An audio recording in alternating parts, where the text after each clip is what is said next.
Australia is home to one of the most enigmatic species, the koala. Originally called the pouch bear, a lot of people to this day refer to it as a koala bear, although it's not actually a bear. I'm heading to New South Wales to understand the threats facing this animal. As the human population grows, they're facing many, many threats, every single one of them linked to human population growth.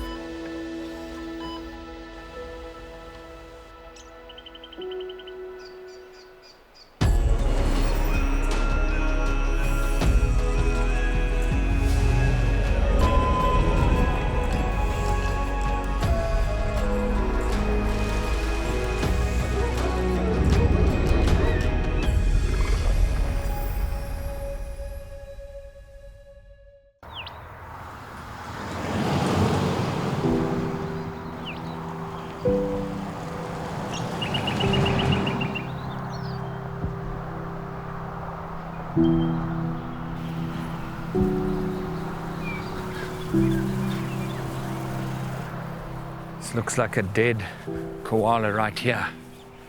I haven't really been driving very long at all, and here's a roadkill of a koala. We've seen several signs, so it's obviously something that happens a lot.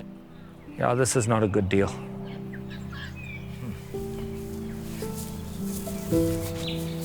But there's still hope for these little guys. I'm on my way to meet a group of passionate conservationists dedicated to protecting koalas.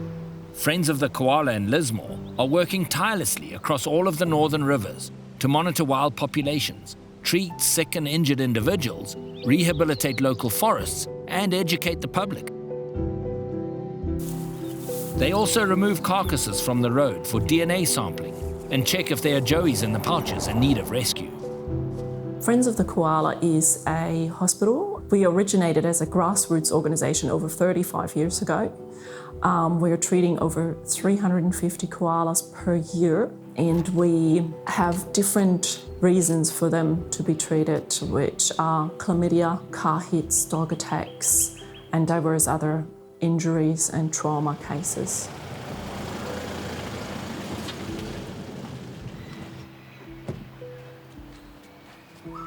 Welcome, Ivan, to Friends of the Koala. Thank you so much. It's great to be here. We're going to show you our hospital. We are a hospital, we are not a zoo, we are not a sanctuary. So we rescue, treat and rehabilitate and hopefully release koalas. Nothing else, just koalas. We're highly specialised. At the moment we have 14 koalas in care and we have 2 in-home care joeys. And there is so many layers that are involved in successfully rehabilitating a koala. One of them is that they are really fussy eaters and you can't just feed them anything. And the leaf has to be fresh. So our leafers go out every day and get fresh leaf for them. Well, I'm going to go and get with your leafers and figure out what it takes to feed a koala. Great, and I see you later. Cool.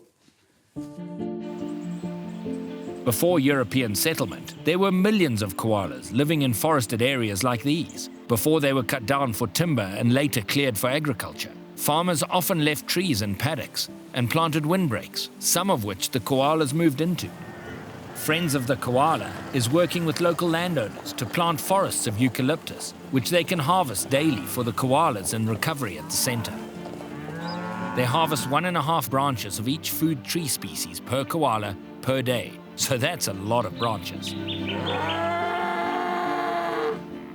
Right, so here we are at Scott and Lucy's beautiful property, which they own a lot of land all around here, all down to the river. And they've got this plantation for us, which is fantastic, and thousands of trees planted down the riverbank you can see over there. And so you've got quite a few resident koalas, do you? We have quite a few, not as many as we used to have when we first moved here, which is really disappointing. But this year we've seen 2 new babies so far, so hopefully returning and starting to reproduce, which is wonderful. Fiona, I would imagine that landowner participation from a koala conservation perspective is really, really key. It's vital. I mean, we have our own plantations and we've got a fantastic plantation coordinator who's doing her best to sort of reinvigorate them, but after droughts, floods, they've really taken a hammering.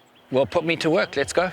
The branches need to be straight and clean of any bumps that might snag when moving them in and out of the buckets, and 1.5 to 2 meters in length, because that's the height of the enclosures back at the centre.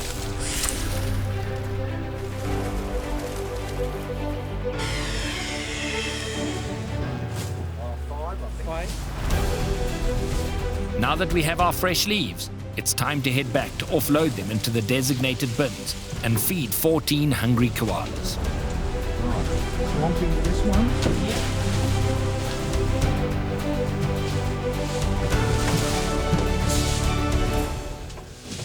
So I even remember before we go in, these are not pets. We are strictly a rehabilitation organisation, and we do not interact with the koalas unless we absolutely have to. Sounds good. I'm glad to hear that your core value is to keep your hands off, because I think there's a line that's crossed when they become pets. And these are not pets. No. They're animals in rehabilitation. I love to hear that that's one of your core values, so. Yep.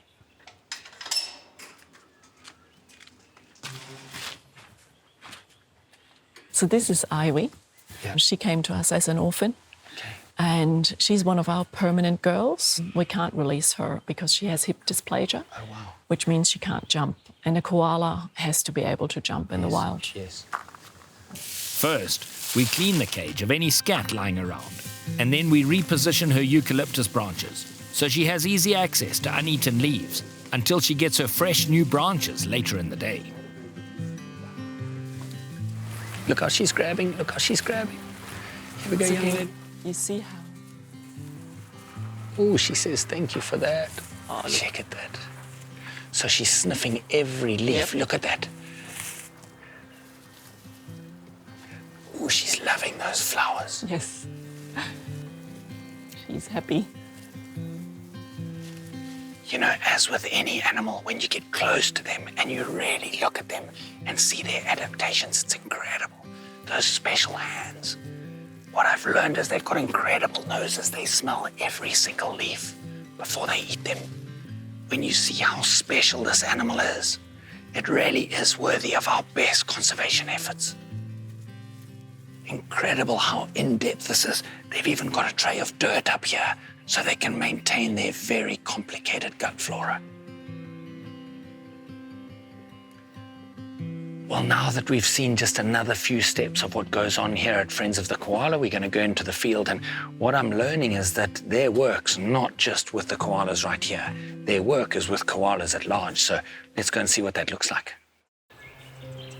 Our koalas are threatened. They have recently been upgraded from vulnerable to endangered due to a number of reasons. Obviously, climatic issues like floods, droughts, fires, but also due to human interference, development, habitat disappearing at an incredibly drastic rate. I'm out in the field with Ina and Maria from Friends of the Koala. They're checking on wild koalas in the area for signs of disease or injury. A clean white bum and clear eyes are two of the main signs of a healthy koala, while a wet, dirty bum and red eyes are both signs of chlamydia, a disease that's ravaging the koala population. There's one there.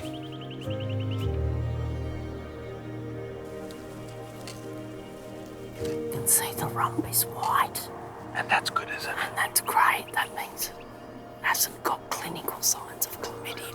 And the eyes are clear and bright, have no junk around them or red.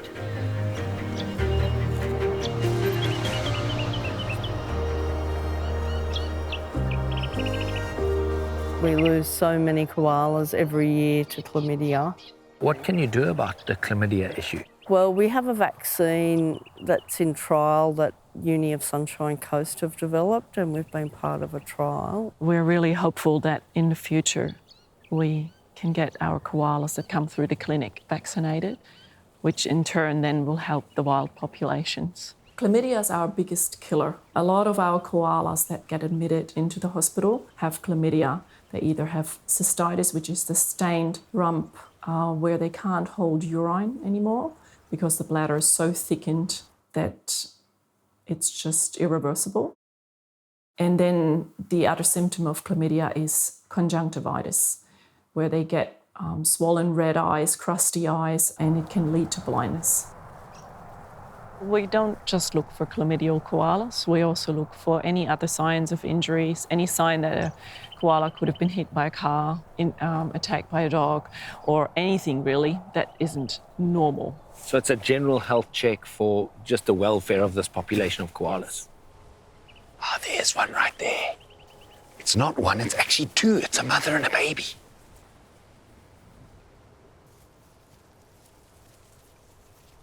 Is that not the cutest thing you've ever seen?